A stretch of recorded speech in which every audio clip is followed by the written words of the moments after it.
मध्य रेल्वे मार्गावरील कळवा आणि मुंब्रा स्थानकांदरम्यान रेल्वे रुळांजवळ डोंबिवलीतील 12वीच्या विद्यार्थ्याचा मृतदेह आढळल्याची धक्कादायक घटना मंगळवारी सकाळी उघडकीस आली।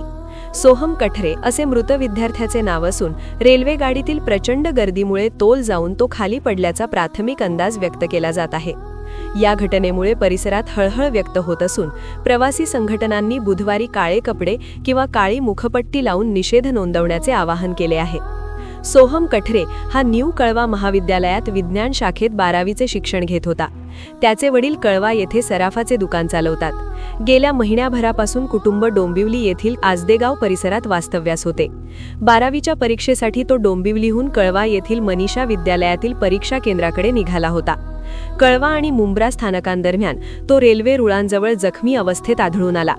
ठाणे लोहमार्ग पोलिसांनी त्याला तातडीने ठाणे जिल्हा शासकीय रुग्णालयात उपचारासाठी दाखल केले, मात्र दाखल करण्यापूर्वीच त्याचा मृत्यू झाल्याचे डॉक्टरांनी घोषित केले। दरम्यान हा अपघात रेल्वेतील गर्दीमुळे तोल गेल्याने झाला असावा असा प्राथमिक अंदाज व्यक्त करण्यात येत आहे। प्रत्यक्षदर्शींचा शोध सुरू असून पुढील तपास ठाणे लोहमार्ग पोलिसांकडून केला जात आहे।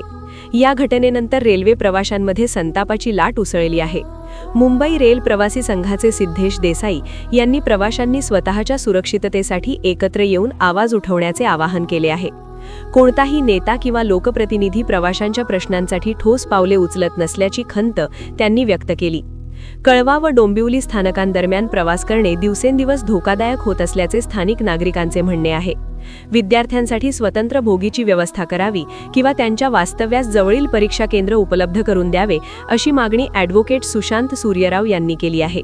उपनगरीय रेल्वे प्रवासी महासंघाच्या अध्यक्षा लता अरगडे यांनीही विद्यार्थ्यांसाठी स्वतंत्र डब्याची मागणी पुन्हा एकदा अधोरेखित करत प्रशासनाच्या दुर्लक्षाचा निषेध केला आहे। दरम्यान या दुर्दैवी घटनेने रेल्वे सुरक्षेचा प्रश्न पुन्हा एकदा ऐरणीवर आला आहे।